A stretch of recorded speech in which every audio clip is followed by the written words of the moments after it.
আপনার আমার বাড়ির পাশের গোয়াল ঘরের গরুটা কিন্তু যত বুঝান তারা কিন্তু বুঝবে না, কারণ এই বুঝ শক্তি আল্লাহ গরুর ভিতরে ছাগলের ভিতরে দেয় নাই। এই জন্য দেখবেন যারা পাগল তাদের কিন্তু কোনো বিচারও নাই, যাজাও নাই, সাজাও নাই। জজের সামনে যদি কোনো পাগলদার হয় আর যদি আসামি হিসাবে আর যদি প্রমাণিত হয় লোকটা পাগল, কোন বিচারক তাকে কোনো কি সাজা দেয়? দেয় সাজা? তার চক্ষু আছে না, হাত পাও আছে না, অন্য অন্য সব অঙ্গ প্রত্যঙ্গ আছে না, থাকার পরেও তার কোনো যাজা সাজা নাই। কারণ কি? ওই বুঝ শক্তি, আকল, জ্ঞান এইটা না থাকার কারণে তার উপরে কোনো যাজাও নাই, সাজাও নাই। কিন্তু বুঝদার যদি কোনো অন্যায় করে তখন জজ কি তাকে আসামিকে ছাড় দেয়? দেয় না। কেন? বলে তুই বুঝা করলি কেন? কথা ঠিক কিনা? তাহলে যাদের আল্লাহ রাব্বুল আলামিন আকল বুঝ দান করছে তাদেরকে সংক্ষেপে বুঝের জন্য দুই একটা কথা বলছি। দুনিয়ার ইতিহাসে একটাই কিতাব যার নাম হলো কোরআনুল কারীম, যেই কিতাবের শুরুতে আল্লাহ রাব্বুল আলামিন চ্যালেঞ্জ হিসেবে বলছেন যালিকাল কিতাব লা রাইবা ফীহি। এই যে কিতাব দেখো, এই কিতাবের ভিতরে ভুল সন্দেহ বলতে কিছু নাই। সবাই বলি সুবহান। আমাদের পাশের রাষ্ট্র ভারত, শিব শক্তি মহারাজের নাম শুনছেন। 12টা মতো ভাষায় সে পাণ্ডিত্য অর্জন করছিল, কয়েক বিষয়ের উপরে ডক্টরেট ডিগ্রি অর্জন করছিল, হিন্দুদের ধর্মীয় ভগবান ছিল, অক্সফোর্ড বিশ্ববিদ্যালয় সহ পড়াশোনা করছে, অনেক বড় দুনিয়ার দিক থেকে শিক্ষিত, অর্থের দিক থেকে শত শত কোটি টাকার মালিক, বৃদ্ধাশ্রম সহ অনেকগুলো আশ্রমের মালিক ছিল। কিন্তু তিনি চিন্তা করলেন যে আমাদের এই দুনিয়াটা হলো ক্ষণস্থায়ী আর আখেরাত হলো স্থায়ী। কারণ হিন্দুরাও তো পরকাল বিশ্বাস করে, কথা ঠিক না ঠিক? খ্রিস্টানরাও পরকাল বিশ্বাস করে, ইহুদিরাও পরকাল বিশ্বাস করে, আমরা মুসলমান আমরা তো পরকাল বিশ্বাস করি, কথা ঠিক কিনা? শিবশক্তি মহারাজ চিন্তা করলো সৃষ্টিকর্তা একজন, এক সৃষ্টির কর্তার নিয়ম নীতি মানুষের জন্য একটাই হবে, বিভিন্ন মুখী হতে পারে না। এই চিন্তা ভাবনা কইয়া তিনি যত ধর্মীয় গ্রন্থ আছে বিভিন্ন ধর্মের, এগুলো নিয়ে সে রিসার্চ করছে। রিসার্চ করার পরে সে দেখে দুনিয়ার ভিতরে একটাই কিতাব, যেই কিতাবটা হলো তার রিসার্চের মাধ্যমে সঠিক ঠিক সত্য। সেই কিতাবটার নাম হলো আল কোরআন। সবাই বলেন সুবহান। এবং ধর্মের নাম হলো ইসলাম।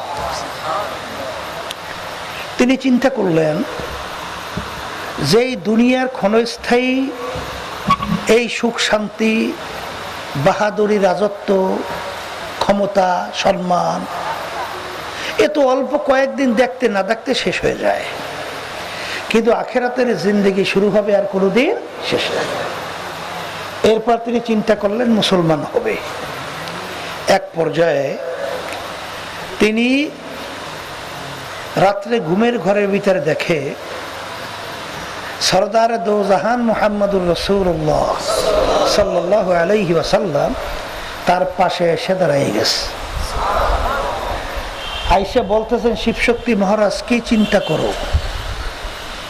পড়ো কালিমা তাইয়্যিবা লা ইলাহা ইল্লাল্লাহু মুহাম্মাদুর রাসূলুল্লাহ সাল্লাল্লাহু আলাইহি ওয়াসাল্লাম। ওই একই রাত্রে তিনি আল্লাহ হাবিব সাল্লাল্লাহু আলাইহি ওয়াসাল্লাম তার স্ত্রীকেও কালিমা পড়াই মুসলমান বানাই দিয়ে চলে গেছে।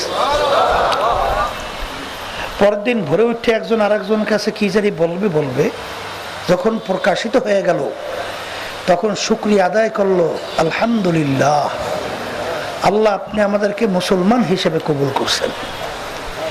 এরশাদ সাহেব যখন প্রেসিডেন্ট ছিল তখন কিন্তু পরে নাম রাখছিল ডক্টর ইসলামুল হক, বাংলাদেশেও আসছিল, বিভিন্ন জেলায় জেলায় কিন্তু গেছিল। আপনাদের দিনাজপুর আসছে কিনা জানি না। পরবর্তীতে ভারতের চাপে থাকতে না পাইয়া তিনি মালয়েশিয়া চলে গেছিল, হায়াত শেষ হইয়া দুনিয়া থেকে বিদায় নিয়ে কবরে চলে গেছে। আল্লাহ তার দরজা বেহেশতে বলন্দ করে দেখ। এইভাবে আপনি দেখবেন ফ্রান্সের একজন বিশ্ববিখ্যাত বৈজ্ঞানিক মরিস বুকাইলি, খ্রিস্টান, তিনি ধর্মীয় যত গ্রন্থগুলো আছে এগুলো রিসার্চ করে দেখে দুনিয়ার ভিতরে একটাই গ্রন্থ, যেই গ্রন্থ নাজিল হওয়ার পরে আজ পর্যন্ত এর কোনো নোক্তারও পরিবর্তন নাই। তখন তিনি চিন্তা করলেন ব্যাপার কি। আমেরিকার বাইবেল দেখে এক ধরনের, লন্ডনের দেখে আরেক ধরনের, ফ্রান্সের দেখে আরেক ধরনের, ইনজিলও দেখি ভিন্ন ভিন্ন, এরকম বিভিন্ন বিভিন্ন, কিন্তু কোরআনুল কারীম তিনি তামাম দুনিয়ার যে কোনো প্রান্তে রিসার্চ করার পরে দেখে যে তামাম দুনিয়ার কোরআনুল কারীমের ভিতরে নোক্তারও কোথায় কোনো পরিবর্তন নাই। তখন তিনি কারণ চিন্তা করলেন, কারণ কি? কারণ হিসেবে কোরআনুল কারীমের ভিতরে তালাশ করে দেখেন আল্লাহ রাব্বুল আলামিন কোরআনুল কারীম নাযিল করার পরে আল্লাহ বলেন, ইন্না নাহনু নাযালনা যিকরা ওয়া ইন্না লাহু লাহাফিজুন। আল্লাহ রাব্বুল আলামিন বলেন কোরআনুল কারীম নাযিল করলাম আমি, আর ওর সংরক্ষণ, হেফাজত, এর দায়িত্ব নিলাম আমি। অন্য অন্য ধর্মগ্রন্থের ব্যাপারে আল্লাহ কিন্তু কোনো দায়িত্ব হেফাজতের নেয় নাই, কিন্তু কোরআনুল কারীম হেফাজতের ব্যাপারে স্বয়ং রব্বুল আলামিন নিজে দায়িত্ব নিয়েছেন। কেমনে হেফাজত করে দেখেন। দুনিয়ার ভিতরে কোটি কোটি 7-8 বছরের বাচ্চাদের সিনার মধ্যে আল্লাহ রাব্বুল আলামিন কোরআনুল কারীম আলিফ লাম মিম থেকে শুরু করে নাস পর্যন্ত এক ধারায় দাঁড়িয়ে তেলাওয়াত করে। তামাম দুনিয়া অন্য কোন গ্রন্থ এরকম এক ধারায় তেলাওয়াত করার মতো আপনারা শুনছেন? কথা বলেন না কেন? তাহলে আল্লাহ হেফাজত কিভাবে করবে দেখেন, হেফাজত কিভাবে করে। এই কথাগুলোর মাধ্যমে আমি আরো দুই একটু উদাহরণ দেই। কানাডার রাজধানী হলো টরন্টো। ওই টরন্টোর ইউনিভার্সিটির প্রফেসর নাম হলো কেরি মিরল। তিনি গণিত এবং যুক্তি শাস্ত্রের উপরে পাণ্ডিত্য অর্জন করছেন। তিনি ছিলেন খ্রিস্টান। ওদিকে আবার ধর্মীয় গ্রন্থ বাইবেলের উপরে তিনি এত পাণ্ডিত্য অর্জন করছেন, ধর্মীয়ভাবে তাকে বলা হয়তো পাদ্রী। তার সঙ্গে আহমদ দিদারের সঙ্গে কোরআনুল কারীম এবং বাইবেল নিয়ে যখন ডিবেট হয়, এক পর্যায়ে কেরি মিরল দেখে কোরআনুল কারীমের ভিতরে তাদের নবী ঈসা আলাইহিস সালাতু ওয়াস সালাম, মারিয়াম আলাইহিস সালাতু ওয়াস সালামের নাম আসছে প্রায় 34 বারের মতো, আর আল্লাহ রাসূল সাল্লাল্লাহু আলাইহি ওয়াসাল্লামের নাম আসছে মাত্র 4 বার। তিনি চিন্তা করলেন কোরআনুল কারীম যদি মুহাম্মদ নিজেই লেখে তাহলে আমাদের নবীর প্রশংসা এতবার আসলো কেন? এরপরে তুমি তন্ন তন্ন করে কোরআনুল কারীমের ভিতরে ভুল বের করার জন্য চেষ্টা করছেন, কারণ কোরআন কারীমের চ্যালেঞ্জ আছে, যালিকাল কিতাব লা রাইবা ফীহ। এরপরে তিনি নিজেই কালিমা পড়ে মুসলমান হয়ে গেছে। এরকম তামাম দুনিয়ার ভিতরে দেখবেন একটা দুইটা ঘটনা না। কিছুদিন আগেও আমেরিকার এক পণ্ডিত মহিলা সূরা নামল নিয়ে যখন নাকি রিসার্চ করছে, দেখে কোরআনুল কারীমের ভিতরে মৌমাছি সম্পর্কে যা যা আল্লাহ বলছেন হুবাহু 100% পুরা মিলে গেছে। যারাই নাকি সত্য তালাশ করার জন্য কোরআনুল কারীম রিসার্চ করে তারাই কালিমা পড়ে মুসলমান হয়ে যায়। এখন এই কথার মাধ্যমে আমি আমার ভাইদেরকে বলবো, পর্দার আড়ালের মা বোনদেরকে বলবো যে কোরআনুল কারীম কিন্তু সত্য। এই জোরে বলেন, কথা ঠিক না ভাই? ঠিক। এরপরে যদি কারো একটু সন্দেহ টন্দেহ বিভিন্ন কায়দায় থাকে, আমি তাদেরকে চ্যালেঞ্জ হিসেবে বলে গেলাম, শুধু আপনারা না, তামাম দুনিয়ার সমস্ত মানুষ একত্রিত হন, সমস্ত মাখলুকাত একত্রিত হন, হইয়া পারলে কোরআনুল কারীমের একটা ভুল বের করে দেখান। যদি দেখাতে পারেন, আমি আপনাদের কাছে পরিষ্কার ঘোষণা করছি, আমরা আর নামাজ পড়ব না, আমরা আর রোজা রাখবো না, পর্দা করব না, সুন্নাত তরিকায় চলবো না। কিন্তু ভালো করে চিন্তা ভাবনা করে দেখলাম কোরআনুল কারীম কিন্তু সত্য। আর কোরআনুল কারীম যদি সত্য হয়, আমি প্রথম যে আপনাদের সামনে আয়াত শরীফ তেলাওয়াত করছি, আয়াতের ভিতর আল্লাহ রাব্বুল আলামিন বলছেন যে আমি মানুষগুলোকে কিয়ামতের ময়দানে উঠাবো, উঠাবার পরে তাদের আমল নামা, আমল মানে কাজ, তাদের কাজগুলোকে আমি দাড়ি পাল্লাই দিয়ে ওজন দেব। কিতে ওজন দেবে বলেন? মুখ খুলে বলেন। দাড়ি পাল্লাই দিয়ে ওজন দেওয়ার পরে আল্লাহ বলতেছেন যাদের নেকের পাল্লা ভারী হবে, বলেন, যাদের নেকের পাল্লা ভারী হবে, গুনার পাল্লা হালকা হবে, তাদের জন্য আল্লাহ রাব্বুল আলামিন বলছেন এমন মেহমানখানা আমি তাদের জন্য তৈরি করে রেখেছি, যেই মেহমানখানার নাম হলো বেহেশত। আল্লাহ আপনি আমার জন্য, আমাদের সবার জন্য বেহেশত কবুল করেন, দান করেন। সবাই বলেন আল্লাহুম্মা আমিন। আল্লাহ রাব্বুল আলামিন আমল নামা দাড়ি পাল্লাই দিয়ে ওজন দেওয়ার পরে যাদের নেকের পাল্লা হালকা হবে, গুনার পাল্লা ভারী হবে, তাদের জন্য আল্লাহ রাব্বুল আলামিন বলেন আমি এমন শাস্তির জায়গা বানায় রাখছি, যে শাস্তির জায়গার নাম হলো জাহান্নাম। আল্লাহ আপনি আমাকে, আমাদের সবাইকে জাহান্নাম থেকে মুক্তি দান করেন আল্লাহ। তাইলে এখন আমরা বাড়িঘর সব ছাইরা, টাকা পয়সা অনেকে খরচ করিয়া, এই কষ্ট করে অনেকে ভিজার মধ্যেও পয়সা এখানে আসছি কেন? একটা লক্ষ্য উদ্দেশ্য আছে না? বলেন, লক্ষ্য উদ্দেশ্যটা কি? আখিরাতের চিরস্থায়ী শান্তির জায়গা বেহেশতে যাব, আর আল্লাহ রাব্বুল আলামিনের আযাব ও গজব শাস্তির জায়গা জাহান্নাম থেকে মুক্তি পাবো। কথা ঠিক? তাহলে এখন বেহেশতে যাওয়ার জন্য আল্লাহ রাব্বুল আলামিন কি বলছেন? কি পাল্লা বালি রাখবে? বলেন, মুখ খুলে বলেন, আবার বলেন। তাই নেকের পাল্লা ভারী আর গুনার পাল্লা হালকা। এখন নেকের পাল্লা যে ভারী করব, নেক কোনটা, কোনটাকে নেক বলি, এইটা আমাদের জানতে হবে না? কথা বলে না? আপনি না জানলে নেক আমল করবেন কিভাবে? আপনি নেক কাজ করবেন কিভাবে? কথা ঠিক? আল্লাহ রাব্বুল আলামিন প্রত্যেক নামাজের মধ্যে আমাদেরকে আল্লাহ শিক্ষা দেয়। আমরা নামাজের মধ্যে পড়ি না ইহদিনাস সিরাতাল মুস্তাকিম, পড়ি না? পড়ি না? পড়ি। অর্থ কি? হে আমার দয়ার মালিক, আপনি আমাকে সিরাতাল মুস্তাকিমে চালান, সিরাতাল মুস্তাকিমে চালান।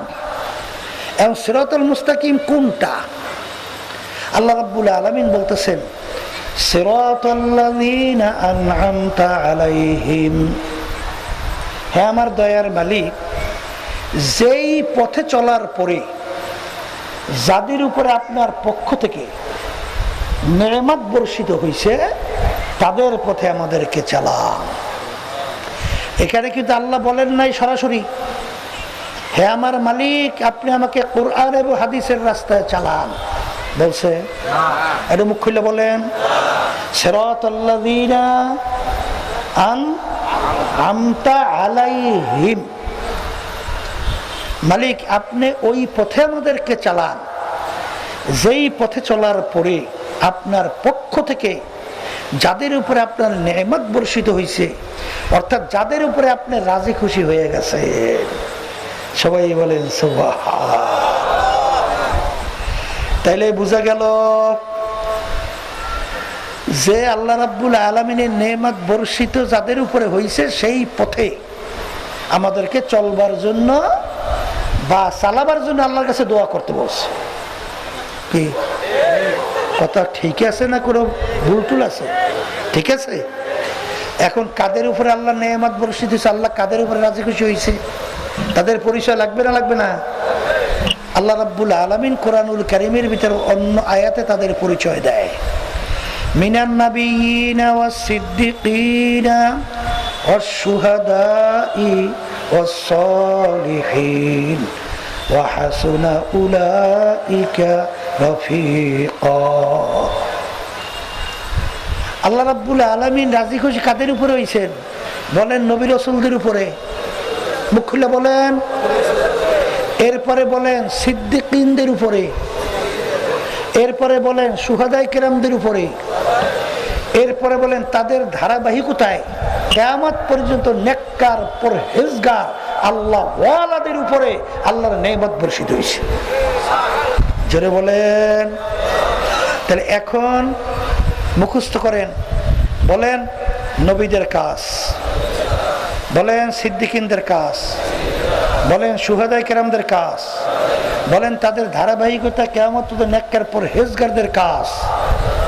বলেন এইটা হইল নেক কাজ। এইটা কি বলেন? এইটা হইল নেক আমল। কথা ঠিক। বর্তমানে কিন্তু বাংলাদেশের মধ্যে ইসলাম পরিচয় দিয়া পা হইতে মাথা পর্যন্ত সব মিথ্যা ভরা। কি বলে? বলেন মিথ্যা বলে। আবার বলেন কি বলে? আচ্ছা, এখন আমরা বাজানদেরকে জিজ্ঞেস করি, আল্লাহ রাসূল সাল্লাল্লাহু আলাইহি ওয়াসাল্লামের উপাধি কি ছিল? বলেন আল আমিন। আল আমিনের অর্থ আমরা কি করি? সত্যবাদী। কথা কয় না? কি বাদী? এই কথা ঠিক আছে তো? আচ্ছা, তাহলে আল্লাহর হাবিব সাল্লাল্লাহু আলাইহি ওয়াসাল্লামের উপাধি ছিল সত্যবাদী। আচ্ছা, আবু বকর কওয়ার পরে আমরা কি বলি? সিদ্দিক। আবু বকর সিদ্দিক। সিদ্দিক অর্থ কি? বলেন সত্যবাদী। বলেন। আচ্ছা, এরপরে যে আমি আয়াত শরীফ শুনাইলাম, মিনান নাবিয়িনা ওয়াস সিদ্দিকিনা। সিদ্দিকিন কারা? বলেন সত্যবাদী। কথা বলে না? এরপর আল্লাহ রাব্বুল আলামিন যে হুকুম করছেন, ওয়াকুনু মা'আস সাদিকিন, তোমরা সংস্পর্শে থাকো, তাদের দলভুক্ত হও, তাদের পদঙ্ক অনুসরণ করো যারা সত্যবাদী। কথা বলে না? তাহলে আল্লাহর হাবিবের উপাধি কি পেয়েছি?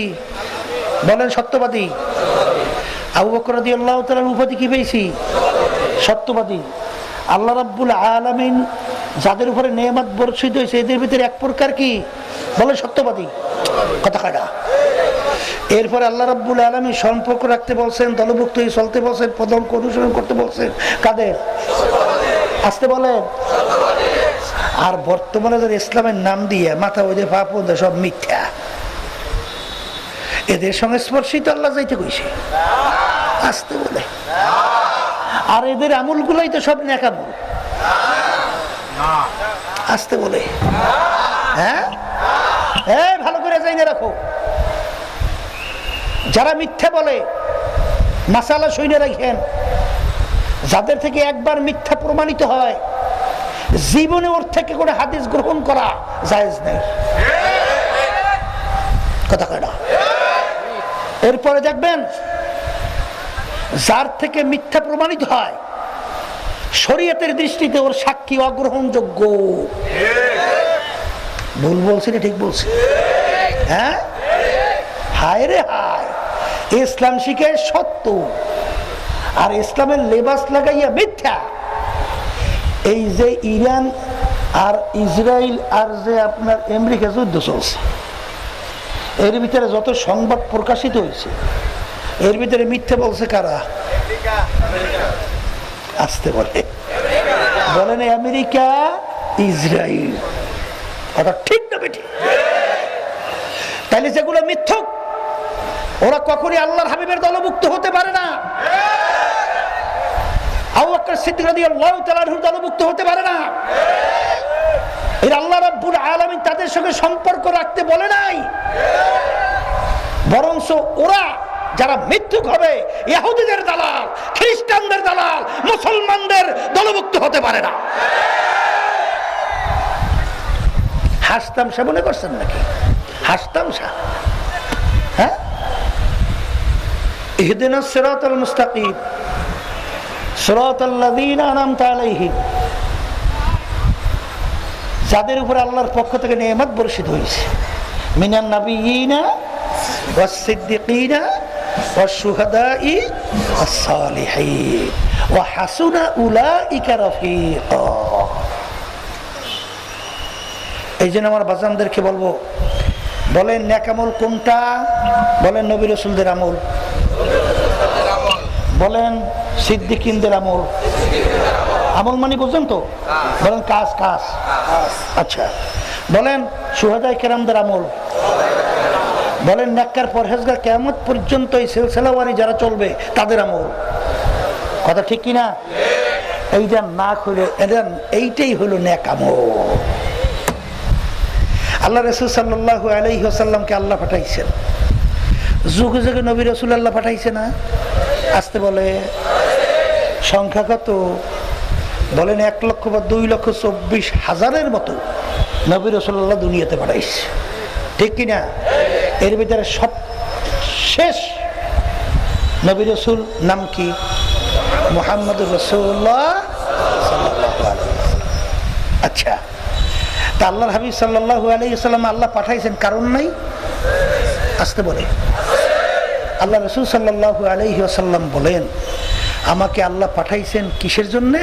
বুইসতু মুআল্লিমা, আল্লাহ আমাকে পাঠাইছে বলেন ওস্তাদ হিসাবে।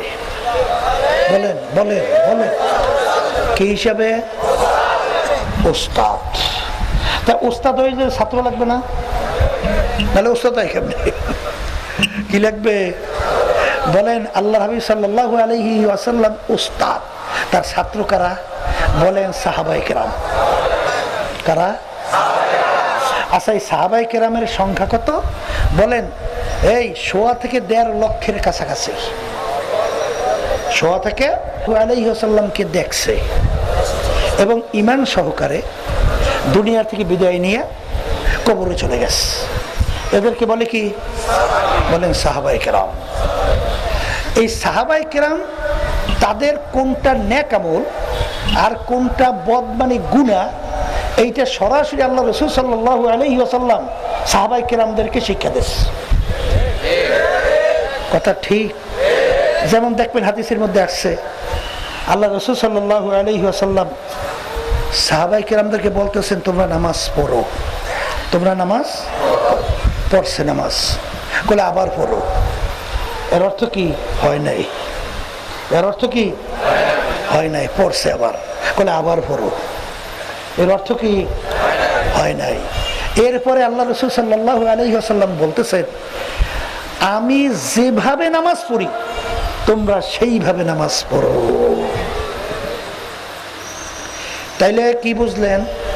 সরাসরি আল্লাহ রাসূল সাল্লাল্লাহু আলাইহি ওয়াসাল্লাম সাহাবায়ে কেরামদেরকে নেক আমল শিক্ষা দিয়েছে। কথা ঠিক? সাহাবায়ে কেরাম শিক্ষা দিয়েছেন কাদেরকে? বলেন তাবিঈনদেরকে।